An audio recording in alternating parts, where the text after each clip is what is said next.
What's up, everybody? Welcome to the Pick Six Podcast, CBS Sports Daily NFL Podcast. I'm Will Brinson. I'm your host. This is the Week 4 Picks show. That's right. We're heading to Week 4. A little bit of I don't know if it's an important Sunday night game, but I'm sure we'll get to it. Joining me now to make picks against the spread, to give out our best bets, Pete Prisco and RJ White. What's up, fellas? What's up? RJ's coming off a great week. Yeah, that's right. RJ, how you feeling, buddy?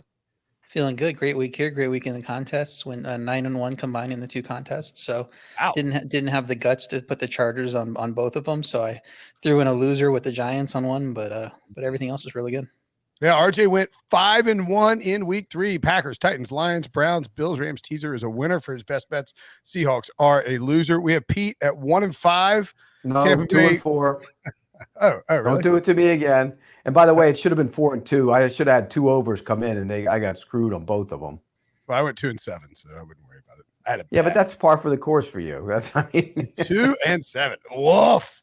I got to ease it back. That's what happens when I'm like, ooh, I'm feeling good. I'm going to put 9 bets in, 9 best bets, and sometimes you. Here's the thing about this week. I don't like the card at all, so I'll probably have a good week. It's a tough card. Yeah, I'll probably have a good week. I don't like it. Well, the other thing too is, RJ, we talked about this last week some, is there were tons of teaser options last week, and they all came through. And there's also a ton of teaser legs this week, which means this is the week you be careful with that. And we were talking about it on Tuesday on the Early Edge live stream that we do on 5 to 6 every Tuesday. That was my final word. I'm like, do not tease some of these games. You're going to want to tease the Titans down with the Jets. Jets are going to get their first win out of nowhere. You're going to have these ugly teams that are just like, you're not expecting gonna compete in these games because they got to win sometime. So some of these teams are having at least some positives. We'll see. People are going to be listening to this after the Jacksonville game. Maybe Jacksonville comes out and plays well on Thursday night, but it's going to get into the point where these teams are going to be trash for 17, 18 weeks. So you'll get some surprise performances right when you decide, 6.5, 7, I can tease this down and be pretty safe. You're not going to be. Well, Arizona was the big, we talked about that with Arizona and the Panthers, and that teaser did come through for everybody. But I mean, come on, Jacksonville. I mean, you're sitting on a 2-score lead and you let that evaporate. Don't even bother to cover. Pathetic. It feels like somebody out there is saying, how does a Titans Bengals teaser lose? And the answer is or the Saints, against the Giants, exactly. And the answer is quite easily. Well, maybe not quite easily, but you're right. One of these teams is going to pop up and do some damage. All right, so I get overall RJ 12-8, Prisco 10-9, Brinson 10-13. Can't lose parlay is now it loses. It's 0-3. We went 1-2 in the parlay. We are saving people money though, I guess, by not don't. If you're betting on each of these individual, I feel like we're whiffing on those. All right. Anyway, let's get to the picks for this week, and we start, of course, with the only game you can start with on the schedule, the game of the week, of the century, of the year, of the millennium. Tom Brady's return to Foxborough against Bill Belichick. I don't need to issue a bunch of stats. We have a whole different Google Doc set up for this. It is going to be incredible. It's going to be insanely watched. I don't know if it's going to be a close game, but it's going to be an incredibly watched game and a lot of hype for it, but the hype feels justified. Pete, do you think that Touchdown Tommy goes into his old house and lights Bill Belichick on fire, or can the Pats keep it close? I didn't love this game, and there's a lot of things working against Brady. Back-to-back road games. We know Belichick. Sorry, by the way, the Bucs are -7 on the road, over under 40. Yeah, there's a ton working against them. I mean, like I said, the back-to-back road games. We know Belichick has been great against teams that throw the football all the time and are one-dimensional. I mean, I can go back to the Super Bowl against the Bills back in the day when they weren't one-dimensional, but he decided he was going to dare them to run the ball. So I think they'll do that here. I think they're going to dare Brady to run the ball, and he won't, because that's not who Arians is. So I'm a little concerned, but in the end, I think Mac Jones is really struggling. He's holding the ball. The Bucs defense hasn't been as good. So I don't love the game, but I'd probably lean to the Bucs just because I have to pick it. In Narrativeville, everyone wants to be on the Bucs. Like, it just everybody you hear was on the Bucs. Now it's up to 7. I got the Patriots as a best bet at 7. New England was 7-point dogs twice at home last year. They didn't cover against Buffalo late in December. Buffalo was at their peak. And then they beat Baltimore in November as 7-point dogs. Before that, the last time they were even 6-point dogs at home was 2001. So this doesn't come along with, because when you have the best coach of all time on one sideline, you never have a terrible team. You got to rate them as at least an average team with the way they played. The New England defense had a great game against New Orleans, despite the final score, just 252 yards allowed, 4.1 yards allowed per play. I'm not sure Brady's going to come in and just tear up this defense, especially if, like Pete says, they can limit the pass a bit, because they are able to do that. They've shown they could do that in the past. Especially with a coach that knows him best, who knows Tom Brady's tendencies better than Bill Belichick. It's the motivation factor everybody cites with Brady. Team's going to want to win for Brady in New England, beat his old coach. They're going to rah-rah around him. You're not going to find a more motivated defense than this New England defense. They're replaying for paychecks, because if you make a mistake in this game, and you're with the Belichick might, give you your walking papers right there. So Tampa Bay's been really banged up in the secondary, like Pete was alluding to. They had to bring Richard Sherman off the street. That's going to make things easier for Mac Jones. I know he didn't look great last week, but he had to face that Lattimore-Roby combination. He's not going to face anything near that with these Bucs cornerbacks here. So at 7, I think Pats are the way to go here. You shouldn't be catching 7 at home if you're at least an average team. And I think New England is at least an average team, maybe even a solid team. So give me the Bucs. Give me the Patriots. The contrarian play is just to take the Patriots, because the public's going to be all over the Bucs. And that's not surprising. The Bucs look like the better team. The Pats want to run the football and limit the number of throws Mac Jones has, because otherwise you end up in a situation like last week where Mac Jones is your leading rusher and throws the ball 51 times, which is just not a formula for winning for really any team, but certainly a team that wants to pride itself on pounding the rock. My problem is the Bucs are just great at stopping the run. Now, you can beat them in the passing game. We saw that the Rams did that last week. Matthew Stafford throwing deep balls to Deshaun Jackson, Cooper Kupp running wide open in that secondary. But I'm just not sure that's the Patriots' path to winning. That's the thing I can't get away from. Now, maybe New England's defense plays great football and they just are able to run the ball effectively. And, Brady Quinn pointed out earlier in the week on the pod that, they can run out to the edges and just hope you can, generate these, getting third and short and be able to convert it and just take these long drives and churn it up and turn it into an under game. Get Tom Brady in 3rd and long and force him to be uncomfortable. And maybe you get the crowd to turn on Brady. I don't even know if the crowd going to be Pats fans or Brady fans. They're going to be heavy for Pats, and they might boo Brady. It's not going to be like we hate you, but it's going to be like a competitive thing. They're trying to win that game, and I think they'll probably say we love Tom in general, but he's coming in here as the opponent, as the enemy. Most anticipated regular season game in history. It's not even among the three best games of the week. But Pete, let me ask you something about Mac Jones, about Mac Jones's game here. Like he's not really a dink and dunk quarterback, right? Coming out, that's not really where he shines. So this offensive running's a little bit weird. I wonder if it's a little bit of a rope-a-dope. Like they knew this matchup was coming up, so they play a little limited offense really, and they might open things up with these receivers they brought in.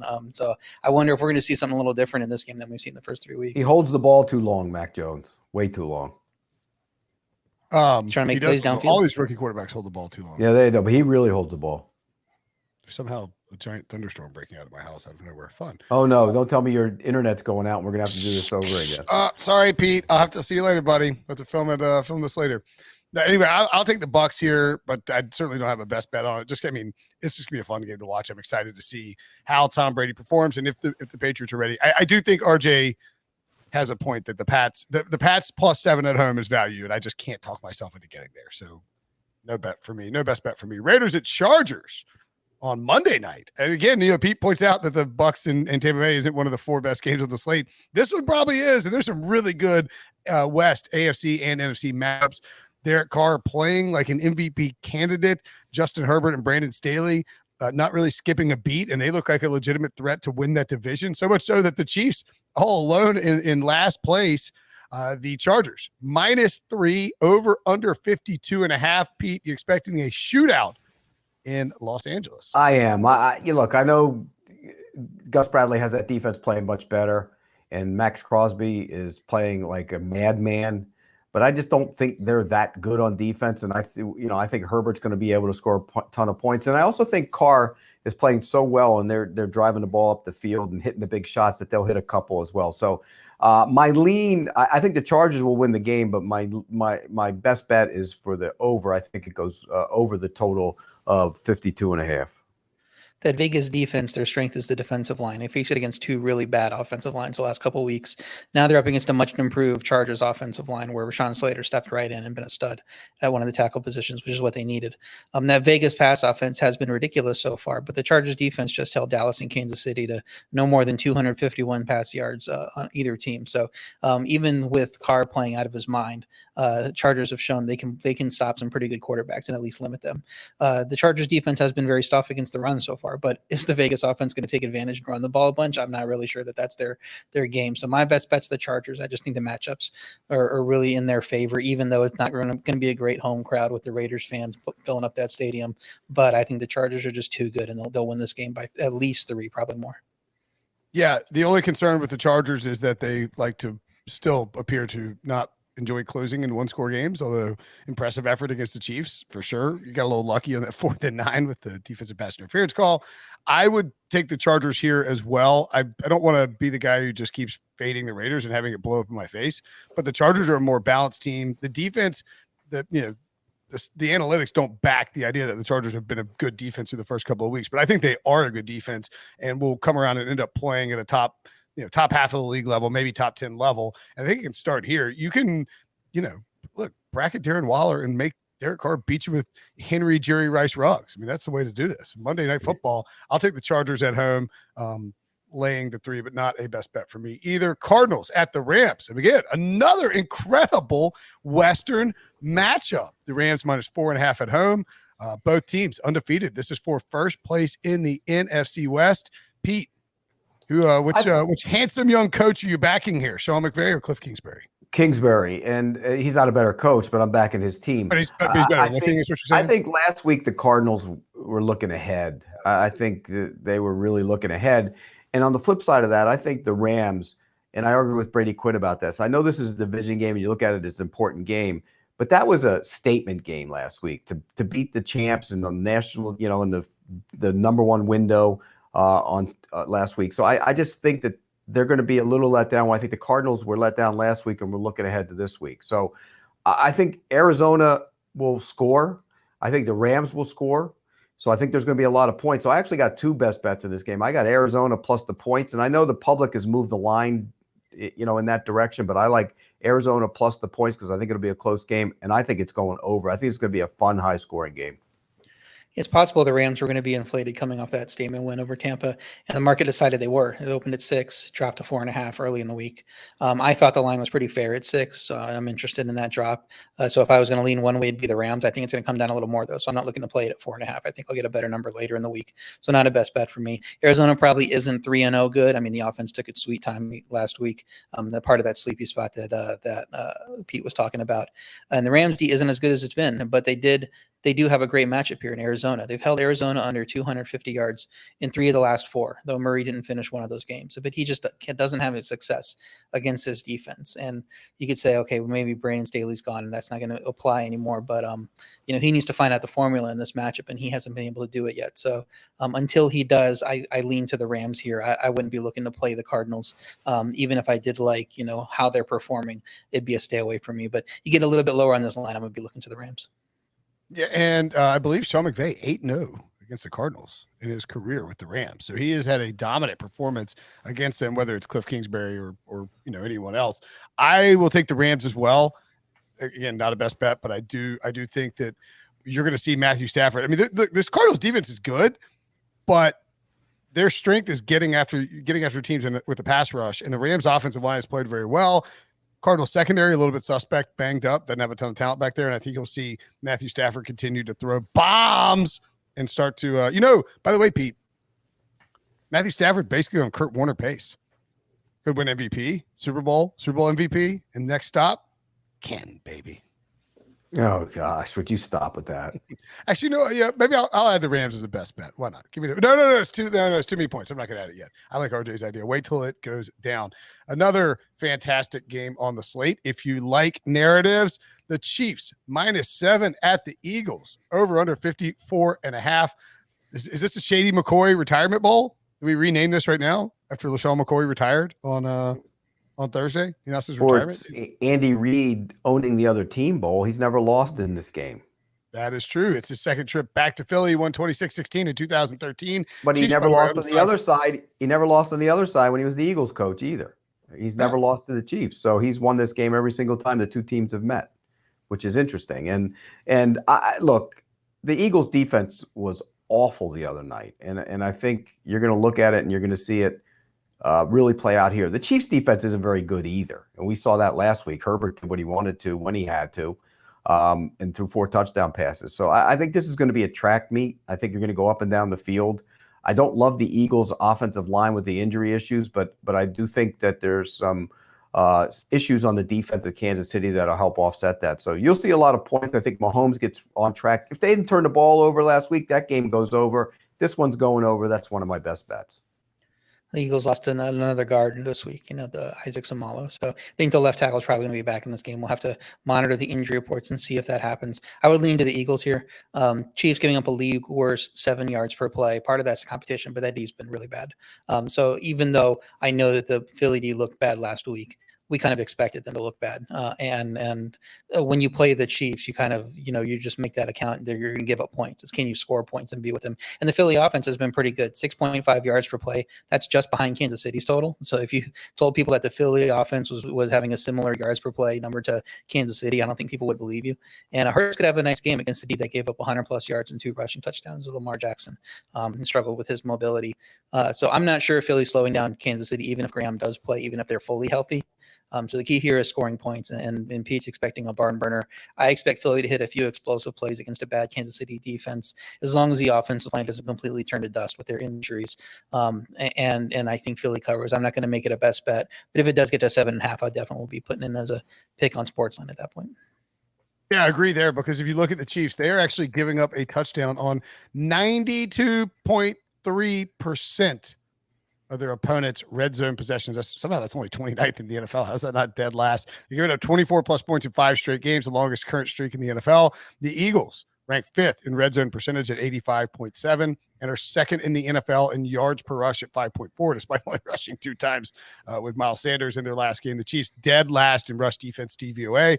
It makes a lot of sense that you could, like RJ says, with those 2 playmakers, Devontae Smith, Jalen Reagor, and then Zach Ertz has been pretty good. Dallas Goedert, he's stealing Dallas Goedert's tight end stats if you drafted him in fantasy, but it helps the Eagles in real life. I don't think Jalen Hurts is necessarily a refined quarterback by any stretch of the imagination right now, but I do think he can hit some shots down the field, and they should be able to run. And you would expect Nick Sirianni, after last week's dreadful performance, tries to get back in the lab and create some stuff that'll help that run game open up using Jalen Hurts' legs, using Miles Sanders more often. I think the Eagles keep it within this number at home, especially 7.5. Agreed. That's when you get on it. And I would lean towards the over there as well. Texans at the Bills. What a hefty week 4 number this is. The Bills are minus 16. Over under 47. We saw Josh Allen, the first 2 weeks of the season, completed 56% of his passes, averaging 224.5 yards per game and a total of 3 touchdowns. He exploded in week 3 for 5 scores, 358 yards, and 74% of his passes completed. Pete, which Josh Allen did we get in week 4 against the mighty Houston Texans? Well, in week 1, I don't think they were prepared for the scheme that the Steelers threw at them. That's all that was. In week 2, they didn't need to throw the ball around and score. They scored 35 points without doing much of anything against Miami. So I think the real Josh Allen is more like what we saw last week. I went back and watched that tape. He was outstanding. And Washington's defense isn't close to being what we thought it would be, but he was fantastic in that game. The Texans, I like Davis Mills. You know that. Why they don't allow him to throw the ball around a little bit more than what he did. They put him in bad situations against Carolina. And, Carolina attacks and attacks and attacks. Their blitz defense. Buffalo will come after him too. But why not let them throw more on first down? So maybe they do that this time around. I know it was a short week last week, but I think this Buffalo team is for real. I thought they would be this good. Their defense is better than I thought it would be, and I think Allen's going to light them up. I hate laying big numbers, hate it, but I'm going to do it as one of my best bets because I think this is going to be one of those 31-10 games, something along those lines. Pretty incredible you're willing to lay that many points. I mean, Mills should be better with an extended week to prepare. I don't argue that. Buffalo defense has been very good, one of the best in the league, I think, so far. The offense looks back on track. You're right. Allen played his butt off last week. That 43-point total was due to some short fields too, though. And they might have scored 43 either way, but they did get some short fields there. At 16, I can't play either side. It's just stay away from me. I don't really want to play the total either with the Buffalo defense playing well. Otherwise, I'd look to the over a little bit, but I don't like this thing either way. I'm just going to stay away from it. Yeah, I don't see how you can play the Bills here. The Bills should blow them out. I think I predicted a score of winning by like 24 points. But, I mean, you could be up 21 points in the fourth quarter, absolutely massacring a team. And, so you bring in your backups. It's not close. It's not going to be close. And then Davis Mills throws some garbage time bomb to Brandon Cooks because, Tre'Davious White's sitting on the sideline. You just can't. You can't lay 16. But hey, you can, Pete. You can do whatever the hell you want. It's your life. But I wouldn't lay 16. That's a lot of points. It is a lot. I hate laying big numbers, but I just think when I look at both teams and watch them, I just can't see them coming within that number. I just don't see it. Colts at Dolphins. The Dolphins -2. The Fighting Jacoby Brissetts, who do not know how to throw the ball down the field, go up against the double-crossed Carson Wentz's. Over under 42.5. This game is going to stink. Even though it's probably on CBS. Carson Wentz since the start of 2023, 11-1, 194 pass yards per game, 19 touchdowns, 21 turnovers, most in the NFL, and 58 sacks, also most in the NFL. The Colts have scored a touchdown on kind of an impossible 3 of 23 goal-to-go situations. That is obviously worst in the NFL. And by the way, you can see if you're watching on YouTube, youtube.com/pick6, you should hit the like button, hit the subscribe button. You'll get our picks earlier. You get them Friday morning if you listen to the podcast. You get them on Thursday night if you watch it on YouTube. If you're watching on YouTube and you see us from sharing a screenshot on Caesars and the lines have changed, just know that we lock in our lines before we do the podcast on Thursday, and that's what we go with. Of course, some of these will move around, but this one has not moved much. Pete, do you like how do you feel about Jacoby Brissett in the Jacoby Brissett revenge game? It is a revenge game. And look, he wasn't great last week. He did some things late in the game where he got outside the pocket, ran around, and made some plays. But I think the Colts look lifeless. I mean, they're playing back-to-back road games. Their defense hasn't been as good as expected. They don't scare anybody down the field. They have no threats. And I think Miami's corners are pretty good. I think they're going to be able to lock them up and bring down the 8th man and play against the run and slow down Taylor. Look, I don't think this is going to be a pretty game to watch, but I'll take Miami -2. I think they're good enough. I think they'll find a way to win the game and cover the number. One of my best bets on Miami. Miami had a somewhat fake 28 points last week. The offense only scored 10 before the final seconds of the fourth quarter, and they get that last second touchdown to send it into overtime. They had a defensive touchdown earlier. So Indy's D hasn't looked good, but they've had to face Seattle, the Rams, and Tennessee's offenses, so maybe they're better than we think. And Miami just can't go downfield, like you mentioned, Brissett running the show. It limits the expected point total. Indy can't go down the field either. If you can't score on that Tennessee defense, then what are you doing? It tells me it's going to be a plotting game, fewer possessions, fewer points. I'd look to the under here. It's 42.5. It should be in the 40 to 41 range, I think. So I would play that if I'm playing any total this week. Probably that under is my favorite one, but it'll just be a lean for me right now. I liked it at 43. I put it up, I believe, on 43 on Sportsline. So 42.5. I'm not going to put it in as a best bet here, but I still like it. Yeah, I think I bet that under at 43 as well. I can't remember if I was tailing you on Sportsline or what it was. Probably. By the way, sportsline.com/join. Use promo code EDGE. You'll get your first month for $1. You get all of RJ's picks and full breakdowns, plus much, much more DFS analysis. Martin Green's soccer picks. Been pretty warm on Champions League as well, so you should check that out. I will make the Dolphins the best bet here. I agree with Pete. The Colts are lifeless. They just look like a team that is suddenly realizing they have a decision to make on Carson Wentz. If he plays 75% of the snaps this season, they're going to give up their first-round pick to the Philadelphia Eagles. And if that's the case, like right now, that would be the 3rd overall pick. So they really have to make a choice. Are we going to try and make a playoff push with Carson Wentz and risk giving up a really good pick? Or are we going to sit Carson Wentz, he with the 2 sprained ankles, get him under that 75% threshold and try and play chicken with this? I mean, I would be sitting Carson Wentz with the injury, especially after you lost to the Titans. I don't think the Colts can move the ball on the Dolphins. I think the Dolphins can move it on the Colts. Give me Miami -2 as a best bet.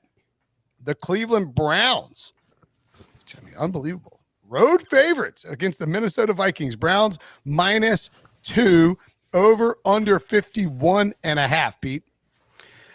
Yeah, I really was impressed with what the Vikings did last week offensively. You know me, I've been a critic of Kirk Cousins, and until we get to a big game, I'm still probably going to have skepticism about him. But he's playing outstanding. He was fantastic the other day. Anytime he wanted to complete a pass in a tough situation, he did it. And he got hit, and he stood in there, and he made throws. I really was impressed with how he played. Madison ran tough. When Cook wasn't in there, they were much improved. I saw growth from a defense that was bad.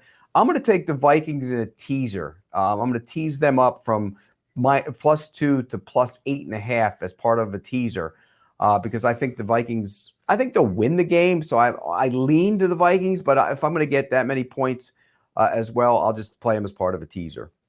I'm kind of in the exact same boat as Pete. I like the Vikings in this spot. I was going to play them as a best bet +2. I figured, why not make them part of the teaser? So I threw them in my teaser too.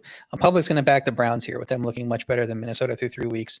Minnesota's defense, 31st in yards per play. Very lucky Seattle only scored 17. Don't know what happened in the second half of that game to ruin one of Pete's best bets. Also 28th in yards per rush. Good luck to bringing that versus a good Browns rushing offense. And that Browns defense was phenomenal last week, but how much of that is Chicago's offense playing Justin Fields and just not being ready to show up with that offense? I do think Cleveland's a better team if you put this on a neutral. Home field advantage matters in Minnesota. It's one of the few places where I definitely am in counting it as 3 points. So I would look to wait a little bit, see if the public pushes us up a little bit and gets the Browns to 2.5 or ideally 3, even though I don't think it'll get there, and then take the Vikings there. But as of now, they're a great teaser team. I'm putting them in as the first leg of my teaser as well at +8. I don't need to tease the Vikings here.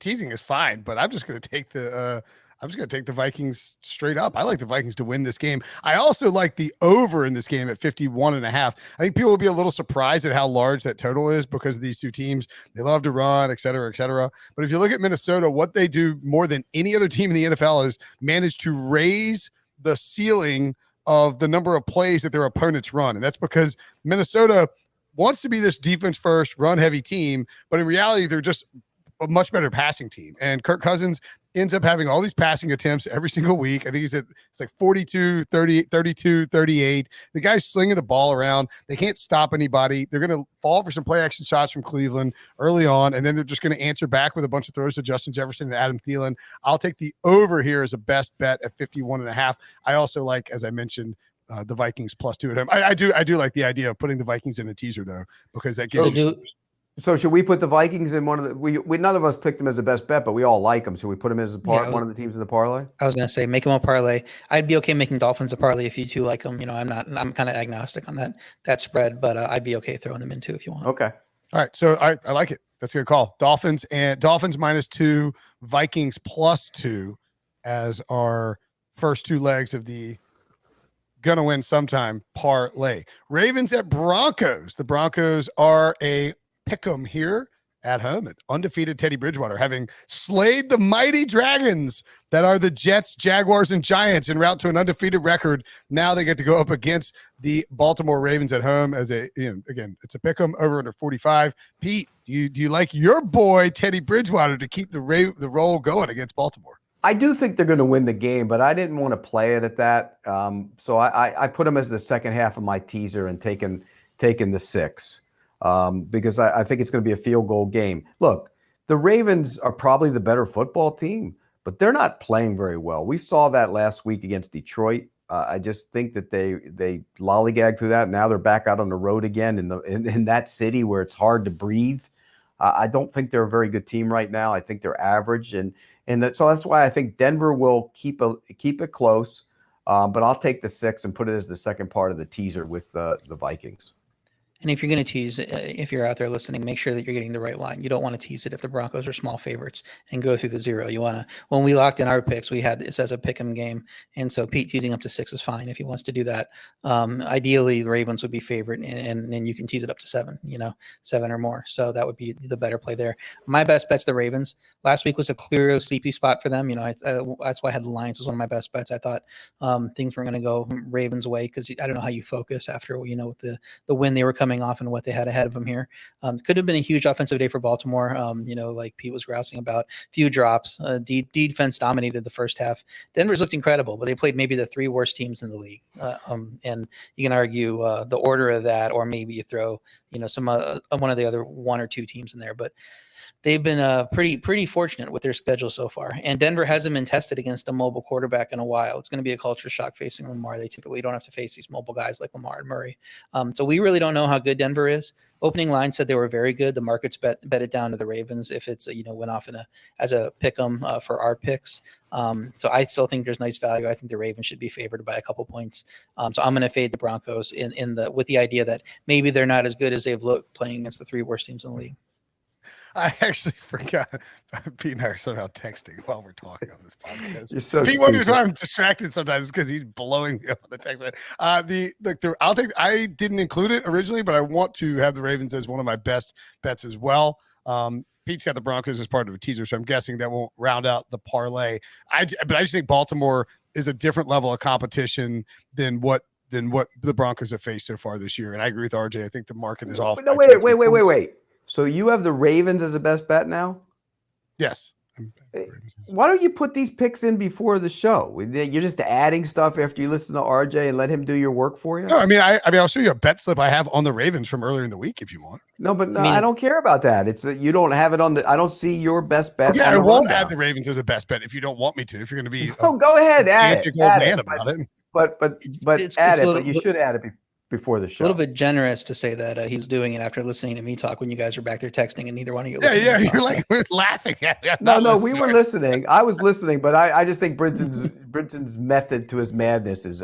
Did you add some best bets after the show? Did you add best bets after the show last week? No. I'm at 2-7. What are you accusing me of cheating? No, not cheating. They were losers, but I didn't remember you picking all those games last week. No, remember at the end of the show, I was like, man, I got 9 games. What could go wrong here? That's right. Well, a lot went wrong. I just DM'd RJ. I DM'd Debo while Pete was talking and said, I want to add the Ravens as the best bet. I thought okay, you got it. Don't worry about it. You got it. I'm just messing with you. Well, thanks, Pete. That was very nice of you. All right, let's take a break. And when we come back, more NFC West drama occurring in San Francisco. The Seahawks at the 49ers, a huge game for the NFC West after the eggs that the Seahawks have laid the last 2 weeks. The 49ers minus 2.5 over under 52. Pete, is this a game that we finally see Trey Lance take over for Jimmy Garoppolo, or do the 49ers roll here? This one was a tough one for me because I know how desperate teams like Seattle usually show up in these situations. And I'm a big believer in the way Wilson can play and really light up a defense. But I don't know. There's something so bad about that defense in Seattle. There are guys open on every single play. They don't cover anybody. And I know Jimmy Garoppolo is not the greatest in the world at throwing the football, although he was good in the fourth quarter the other night. So for that reason, I would probably lean to the Niners, but I don't love it in any way, shape, or form. I could see Pete Carroll coming in there and getting that team ready to play. But I'll take the Niners minus the 2.5. Not a best bet, but that's where my lean would be. It looks like it wants to tip to 3. It's minus 120 on the Niners now. So we'll probably get 3 at some point. In that sense, I would like the Seahawks. I don't think you give them 3 points in this matchup, which should be close. Seattle averaged 7.5 yards per play last week. It's weird. They only scored 17 points against the Vikings. You'd figure they'd score a lot more with that number. And that San Fran offense looked pretty bad in the first half against Green Bay. They got a long kick return, sparked them. Then their offense got going. They'll be better here against what's been a bad defense, like Pete was saying. Seattle defense has been routed by 2 good, but probably not great offenses in a row. So I am worried about them. But the last time San Francisco beat Seattle by even 7 points was 2012 in Russell Wilson's first game against them, where he was terrible. He had 9 completions. So this is a matchup where Seahawks aren't getting beat by a bunch off, and that's why Seahawks plus 8.5 is the second leg of my teaser with the Vikings. I just can't see them getting routed by San Francisco, considering their history in this matchup. Yeah, it is hard to imagine just a complete blowout. But, man, the Seahawks defense is bad. It's just not good. And you can run on them. They've been gashed by the run. And the 49ers are a good run team. Trace Sermon, not the start I was hoping for, admittedly, to the season for my Trace Sermon futures, but he's sort of the last man left standing, although Elijah Mitchell, I suppose, could come back this week. Sermon was a little tentative, I thought, against the Packers, but the Packers defense was really swarming, and they got in that hole and sort of had to change the offense. Feel like in this game, you can see San Francisco come out, really lean into that Seattle front and try to run the ball aggressively. I think, hopefully Sermon has a better practice week and he comes out, starts to be more aggressive with the cuts, finds those holes, and then you can work off the play action there. Brandon Ayuk looks like he's either out of the doghouse or he's completely healthy now because he was up to 86% of the snaps against the Packers. And of course, Deebo Samuel playing some outstanding football. George Kittle finally got unlocked last weekend too. I think San Francisco has a big game here offensively. I don't know that it'll be a blowout, but I'll take the 49ers minus 2.5 as a pick, not a best bet. Steelers at the Packers. Packers minus 6.5. After an embarrassing week one, they shook off the cobwebs very quickly and have looked fantastic on offense the last 2 weeks. Very good on defense the first half against San Francisco last week. The Steelers are reeling right now. Big Ben looks completely washed. Completely washed. And they're hemorrhaging injuries on the defensive line, which is the really only strength, which is why they're 6.5 point dogs in Lambeau Field, over under 45.5, Pete, which old ass quarterback are you backing here?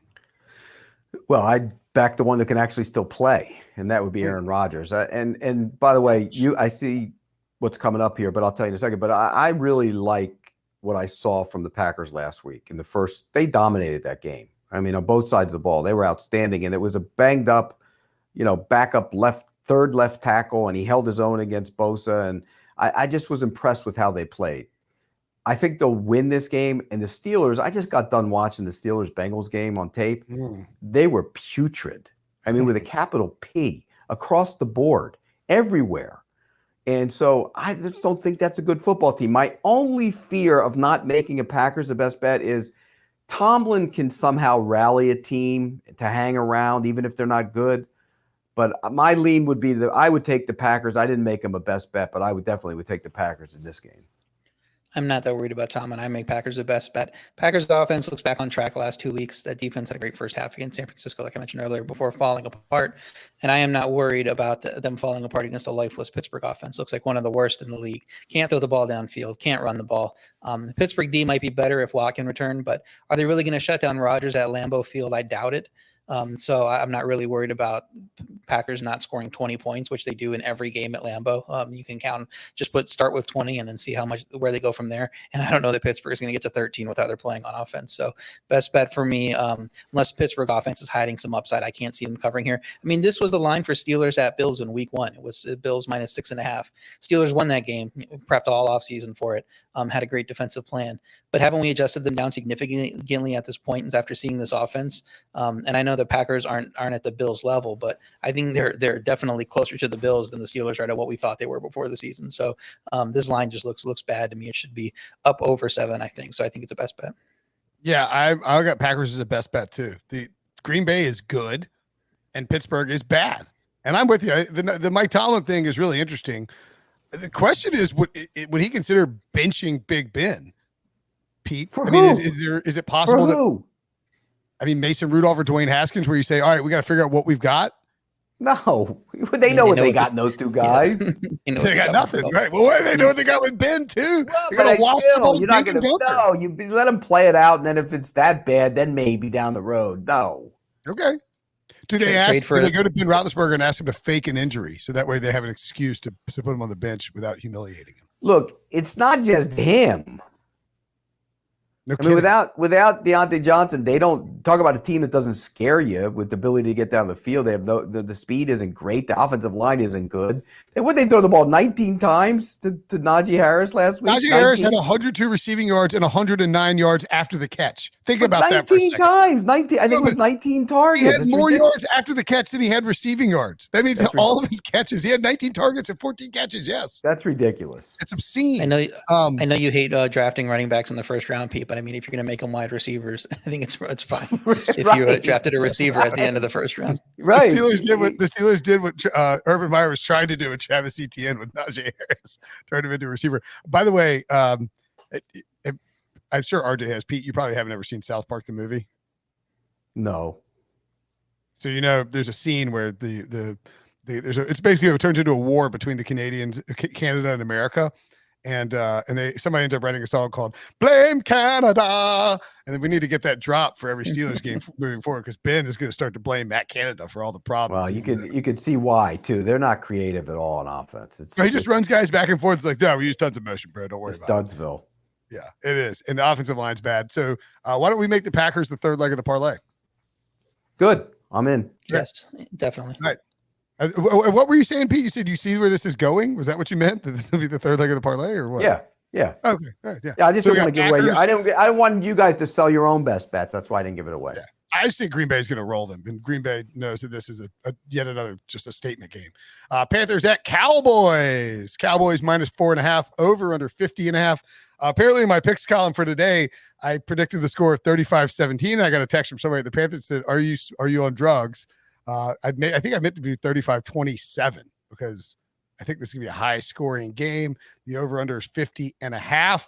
Pete, do you think that Dak Prescott is in MVP consideration, and can Sam Darnold answer whatever Dak does without Christian McCaffrey out there? He is in the MVP conversation. I think the Cowboys looked really good on offense Monday night. I think this Carolina defense has been outstanding, but they played a rookie quarterback in week 1. They played a rookie quarterback and both making their first starts in week 3. And then the Saints had no answer for what they did in terms of their blitz in week 2. So I think the Cowboys are going to be prepared for everything they throw at them.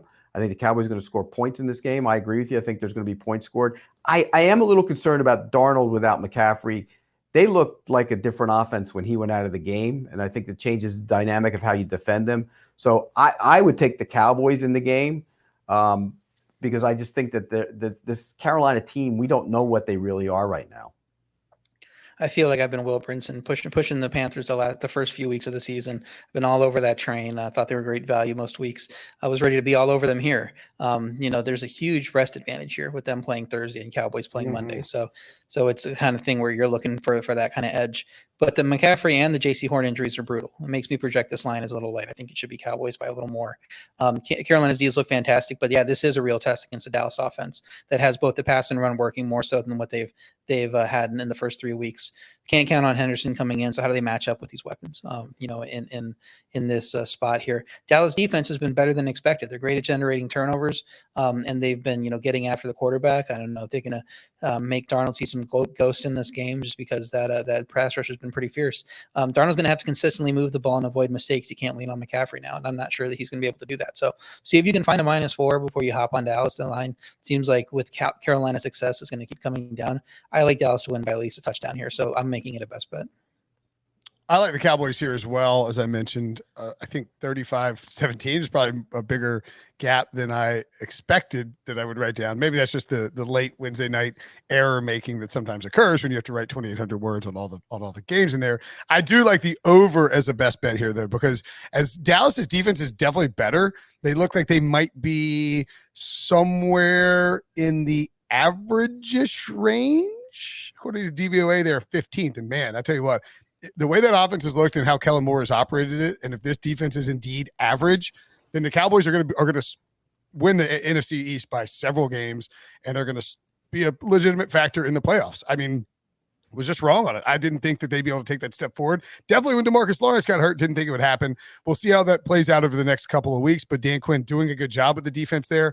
And offense, Mike McCarthy has given Kellen Moore more of a hand in it, as he should, and Kellen Moore is doing great things. Dak Prescott looks locked in, and he's playing some awesome football. I hope we see it all year long from him. He got the money he deserves, and now he can chase. He might not even win comeback player of the year because he might win MVP. Like, that's not out of the question. Sam Darnold might win comeback player of the year. I will take the over here, but I would lean towards the Cowboys covering as well. Pete, if you, I'm curious about this, as a voter for the AP awards, let's say Dak Prescott is the clear-cut MVP guy, and he's your choice for MVP. Would you then write him in as comeback player of the year as well, or would you give that to someone else because Dak was getting your MVP vote? No, he'd get both. Okay, so you'd be willing to do both. Yeah. Even if like Burrow was awesome and Darnold was awesome? Yeah, I'd still give it to Dak. Okay. That's interesting. That's good to know. I mean, his ankle Like was minus 250 to win comeback player of the year award. his ankle was mangled. Mangled is being light with Yeah. it. Shattered. Titans -7 at the Jets, over under 44. As we mentioned before, this is a stanky game where you got to be careful. The Jets are going to do something at some point. By the way, Derrick Henry, talk about strange plot twist. Currently is tied for the lead with with receptions on the Titans. Derrick Henry, they're actually involving him in the. What's that? He's Christian McCaffrey. He's Derrick Henry McCaffrey. Did you see him lined up outside running? Yeah, they split it outside wide. He caught a pass last week. It was amazing. It's awesome. I love it. Look, good for Henry's fantasy owners who got him at a discount this year because people thought he hit his ceiling. Clearly wasn't the case. Do you think the Titans can just go in there and steamroll the Jets, or will Zach Wilson finally put up a fight against somebody, Pete? I'm not taking the Jets. I watched that game again. They're bad. I mean, it was bad. Now, the Titans defense still has concerns, but that offense is so bad that I don't think it's going to help them. I don't think this is good. I don't think there's going to be a lot of points scored here, but I would lean to the Titans -7. I'm not taking the Jets until they can prove that they can do anything more than what they've done so far on offense. I mean, they are so limited on the offensive side of the ball. I think this is going to be one of those games where Henry gets it some more, particularly with the wide receiver injuries. Yeah, the lights are blinking here to take the Jets. Just one team since 2003 has scored fewer points than the Jets 20 through 3 games, 2019 Dolphins. Underlying numbers have been bad, but they haven't been atrocious. They're 30th in yards per play, for example, but they're not like, the Bears are like way behind the league in yards per play on offense. So the Jets offense just hasn't been as bad as, what the product kind of looks on the scoreboard. Tennessee's defense finally had a good game. It was against a hobbled Wentz at home. I don't know if that's replicable, week in and week out. Jets have had respectable run defenses despite being down big in every game, so maybe they can limit Henry a bit. And with the Titans' injuries at receiver, Brown probably going to be out. Julio Jones hasn't practiced at the beginning of the week. I think he'll probably play, but they don't have depth at receiver behind that. They're getting Westbrook, Akini, and these Rodgers and these other guys are getting the looks. They haven't built their depth very well. So I think the Jets is really the only way to look here if you want to play it. You want it to get more than a touchdown. You want to get back up to 7.5. And good luck if you're willing to play them. I probably don't have the courage to throw the Jets in for anything really. I'm not putting them in my contest. I'm not doing anything. I like Pete. I need to see something before I can trust them. But I think that's where the value is, and that's the way you're looking if you do want to play this game. I will take the under here as a best bet. It is a low number, 44.5. Actually, I lost half a point by the time that it moved, but whatever. This is a Titans team that can score quickly if they're at full strength. But Julio Jones and A.J. Brown are both banged up. And if you're going to this game without those two guys, you're really lacking some explosiveness in terms of your offense. And like Pete said, it's going to be Derrick Henry, and more Derrick Henry. The Jets have to know that. I think they'll be aggressive in stacking the box. Maybe that leads to Ryan Tannehill beating them over the top with some play action stuff. But I think the Titans will be perfectly content to play ball control. And they just took care of business against the Colts. Sort of probably a letdown spot here for them because of that as well. But they do know that if they can go in and get a win, you don't have to go and get style points. Just go in and get a win against the Jets and move on. And you keep stacking these wins early in the season. You can potentially run away, especially if the Dolphins take care of the Colts. You can run away with this division. There's just not a lot of talent behind them. And the Titans are like minus 500 at this point to win it. They should go in and take care of business. But yes, I would worry about the Jets covering here. I'll take the under, though. I don't think we'll see a lot of scoring. WFT at the Falcons. WFT, the fighting football teams, minus 1.5 at Atlanta, over under 48, Pete. I think at some point that defense is going to show up. I really do. I think the front will be able to show up so far this year. Yeah, they have been bad. And I mean, Chase Young, 0. Remember all the talk, him and Sweat were going to break the sack record. They got a total of 2 between them, and he doesn't have any. But I think they're going to get it going here. This is not a great Falcons offensive line, which is why I would take Washington in this game. I don't love it, but I would take Washington if I had to pick the game. Yeah, Washington's defense, you expect them to show up at some point. And I agree, the Atlanta offensive line isn't good, but you would have said that about the Giants offensive line in week 2, and they didn't show up in that game. A lot of people would have said that about the Buffalo offensive line, haven't been great. Pass protection didn't show up in that game. So at some point, you just got to stop expecting it. I mean, they're even in yards per play allowed with the Falcons. The Falcons have a terrible defense. So at some point, we just have to paint Washington as terrible. And Heineke had just 139 passing yards in the last week. If you take out that long Gibson catch and run, which wasn't a massive play by Heineke, it was a little dump off on a screen that got taken to the house. So the offense isn't playing well either. The defense isn't playing well. How do you make a team like that favorites on the road? I'm not sure. So I waffle between making Atlanta a best bet or just a lean, because they could put up an egg and look like the worst team in the league on any given week. So I'm not interested in putting them in a best bet here. But I just think this line doesn't make sense. Typically want to fade bad teams like Atlanta coming off a win because the line gives them too much credit. But as I said, Washington's a bad team, favorite on the road. I don't think Atlanta's getting any credit for that win last week. So my lean is to Atlanta. If it inflates at all, I probably would look to play Atlanta. I've got the Falcons as a best bet. It's just a sort of like a spot play here. Falcons look like trash, man. I mean, Arthur Smith, his offense, like, what are we doing? You got to feed Pitts and Ridley. Get some blocking up front. You got all these high picks invested in that offensive line. You can't get it going. I mean, Washington hasn't played well enough to be a favorite on the road. Give me the Falcons as a dog at home. It feels like I think I could see myself playing a money line parlay with Vikings, Falcons, and there's going to be another dog at home. I can't find one. I was going to say the Ravens as a pick, but worth noting that as we're recording this, Lamar Jackson is not practicing for the second straight day with a back issue. If for any reason Lamar Jackson doesn't play, suffice to say, RJ and I will be rescinding our best bets of Ravens at a pick, right? That's fair, right, Pete? Oh, yeah. Yeah.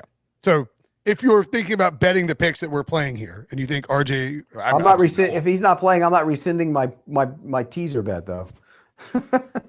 Oh yeah. That's fine. Yeah, if you're taking the Broncos and Lamar's banged up, you get your Broncos bet in now. But if you're taking the Ravens and Lamar isn't practicing for a second straight day with a back injury, I think you hold off on putting that in, right, RJ? Yeah, and we're not getting great value on our pick'em anyway. I put it in just because that's the line that when I project my power ratings and project the lines, that's the one that's the most off to me even still.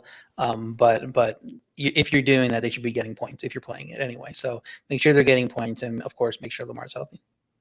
Yeah. So I just wanted everybody to know that because I noticed that alert came across as we were recording. 2 games left. The Giants at the Saints. Saints minus 7.5, over under 42. These are not your older brother Saints. They don't score a lot of points. They play good defense. And the Jameis Winston experience, frankly, has been exactly what we expect. One week he's throwing 5 touchdowns with no passing yards. The next he's throwing back-breaking interceptions. And then in the third week, it's sort of like the 3 little bears, right? It's one's too hot, one's too cold. Actually, never mind. We haven't found just right. He's bent over backwards, lobbing the ball sky high, and somehow his receivers are coming down with it. Can he find some semblance of stability here, Pete, against a questionable Giants defense? Do you like the Saints in their home opener? Yeah, this is a tough one because I think there's no Armstead now at left tackle. They got so many players down, but also the motion of being back home after 3 weeks on the road. I think they've been looking to get back to the dome. So I had a tough time with this. I would probably lean to the Saints. I don't love it, but I would take the Saints minus the 7.5. I would lean to the Giants. The Saints continue the Jekyll and Hyde season. They looked excellent road win last week. Giants looked awful against a bad team. Combo of those two things, that's line inflated to me, and it was 8 earlier in the week, and I think the market kind of sniffed that out and it's starting to come down. I wouldn't be surprised if it goes off at 7. Often the New Orleans offense still didn't look great in a win. I mean, the passing game's been pretty bad overall with Jameis. You say this is kind of what we expect from Jameis. I expected him to at least throw the ball downfield with his history, and they're just not putting up passing yards at all. I don't know what happened to that Callaway Jameis connection we saw in the preseason, but it's not happening at this point. So it is good that they're returning home. You think that's a net positive? I think it's also a week of distractions for New Orleans. They're finally getting back home after a month. They got to put their affairs in order. They got to do more than practice for this game because they're finally coming back home after a month on the road. And the Giants, I'm not going to argue that they're a good team. They're obviously not a good team, but they lost their last 2 games at the buzzer at literally 0 seconds. So I mean, they're not far off from being 2-1 despite being bad. The total sunk to 42. The market expects a lower scoring game that favors a big dog like the Giants. So seems like there's value going against the Saints with them being around an average team. Would be stronger on the Giants if they weren't also dealing with so many injuries like the Saints were that you mentioned. So I'm going to lean to the Giants, and depending on how the injuries look later in the week, I might be on the Giants as well. I don't want to bet this game either. I would lean towards the Giants as well. Low total, getting 7.5. You figure they keep it kind of close. And again, the Saints offense, not going to be high powered, not going to be throwing the ball down the field. Alvin Kamara should have a field day here, but I would expect him to chew up clock and Sean Payton to glare at Jameis Winston if he makes any boneheaded mistakes in this one. Like RJ, I'd lean towards the Giants. Lions at Bears, the final game. Lions and Bears, oh my, oh my. Bears -3 at home, over under 42, the Justin Fields experience last week. Quite a disaster, Pete. Matt Nagy had no game plan whatsoever. There'll be a little bit less resistance here in the form of the Lions, but man, Dan Campbell's had this team playing hard through 3 weeks of the season, and they just got their backs broken, souls crushed by Justin Tucker last week. Do you think that'll affect them, or will they bounce back and bite some kneecaps here? No, I think they're going to play hard, but I just think the Bears defense is the better unit on the field of all of them. And so I think they'll find a way to win the game. You know, Justin Fields wasn't very good either. I mean, the plan wasn't good, but he wasn't good. And the third play of the game, he had a shot in the middle of the field, would have been a long touchdown. He didn't take it. He passed up another couple of shots, and then he took a bunch of shots. So the plan wasn't good. He wasn't good. The line was atrocious. And I think the Bears defense is the best unit in the game. So for that reason, I'll lay the 3. I don't love it, but I will lay the 3. Last year, the Jets had the lowest yards per play number on offense at 4.7.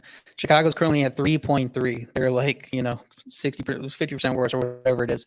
Chicago's passing yards by game, 188, 83, and then 1 last week. They had 1 net passing yard. They should be 0-3, if not for kind of a fake win against Cincinnati that involved 3 back-to-back interceptions, and they didn't really play well aside from those 3 plays.